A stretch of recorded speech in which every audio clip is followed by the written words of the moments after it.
About 1 pound na medium size na hipon, binalatan ko po ito. And then, ipat dry po natin using paper towel para matanggal po yung excess na liquid sa ating hipon.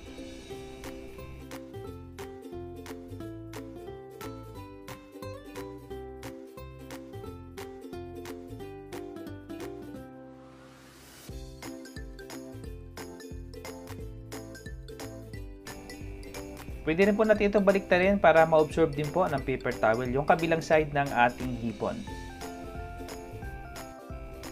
And then, tanggalin po natin yung kanyang intestine using toothpick. Yan po isa sa pinakamagandang pamamaraan para madali po natin matanggal yung kanyang intestine. Yan. Hugutin na po natin ng dahan-dahan.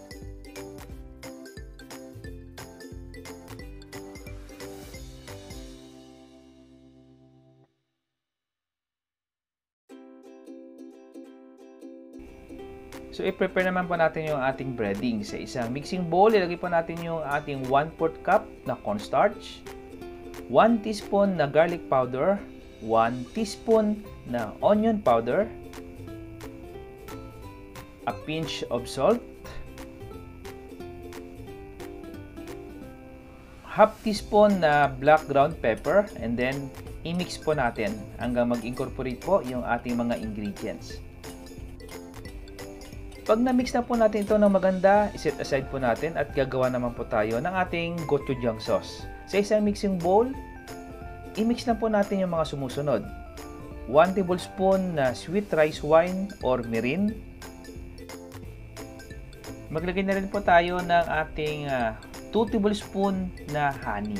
So kung wala po kayong honey, pwede po kayong mag-substitute ng corn syrup or pwede po kayong mag-substitute din ng white sugar for this recipe.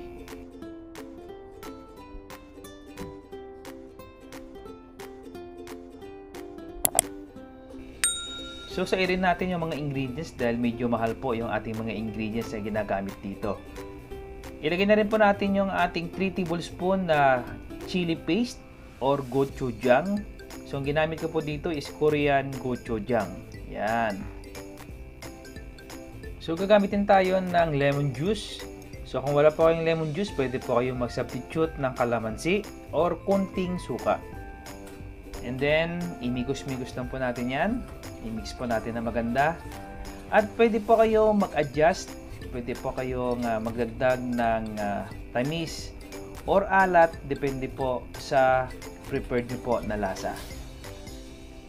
At kung medyo sobrang sticky, pwede po kayo mag-additional ng tubig. Ako, nagdagdag po ako dito na about 3 tablespoon na tubig. Yan. Or, pwede rin po kayong magdagdag ng wine kung gusto nyo. So, depende po yun sa inyo. So, ginawa ko lang po dyan para hindi po siya masyadong sticky at medyo mag-thicken na po ng konti yung kanyang sauce. Okay? At para maging authentic Asian aroma, magdagdag po tayo ng about 1 teaspoon na sesame oil. And then, continue lang po natin sa pagmimix hanggang maghalo po yung ating mga ingredients. At ito na po yung consistency na ating hinahanap. Hindi siya sobrang lapot at hindi naman sobrang labnaw. Yan. Okay. So, handa na po yung ating gochujang sauce. Mag-proceed na po tayo sa ating pagluluto.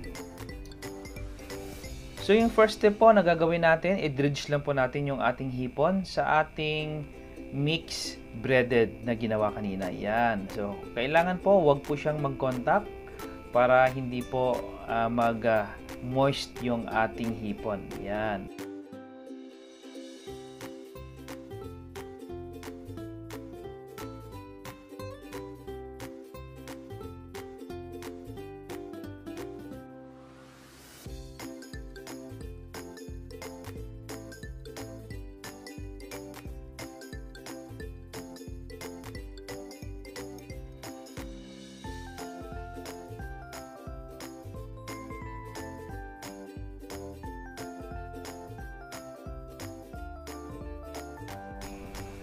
So after po na makoat na po natin lahat yung ating hipon, mag-proceed na po tayo sa ating pagluluto.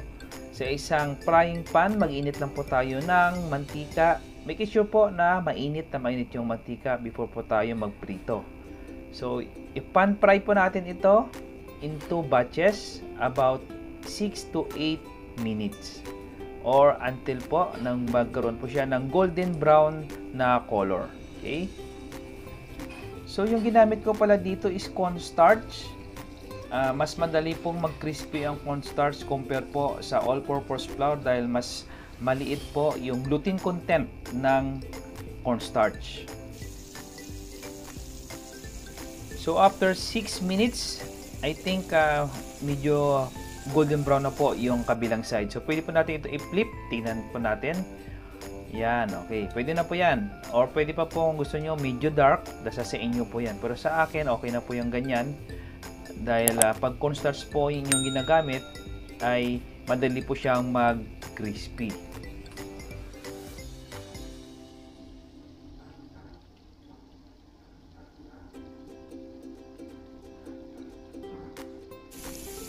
So mas maganda po na huwag po nating i-overcook yung ating hipon para ma-moist pa po siya at hindi po siya mag-dry. Pagluto na po yung ating hipon, tagalin na po natin and then i-pat dry po natin. Yan, using paper towel para matanggal po yung excess na mantika. And then isunod na po natin yung pangalawang batch. Okay? So I said before na lutuin po natin ito in 2 batches. Huwag po nating i-overcrowd para mas madali po siyang maluto at maganda po yung pagka-crispy ng ating hipon. Okay, so ito na po yung ating second batch. Gawin na po natin yung ginawa natin kanina sa ating first batch. Same procedure lang po at same lang po yung cooking time.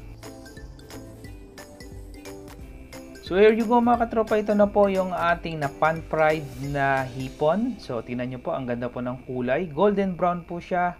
At sigurado pong magiging crispy po yan pag cornstarch po yung inyong ginamit na coating.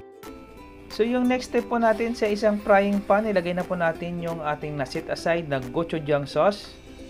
And then heat up lang po natin, initin lang po natin yan sa mahinang apoy, okay? Para hindi po siya masunog, about 2 minutes para maluto siya. And then isunod na po natin na ilagay yung ating hipon.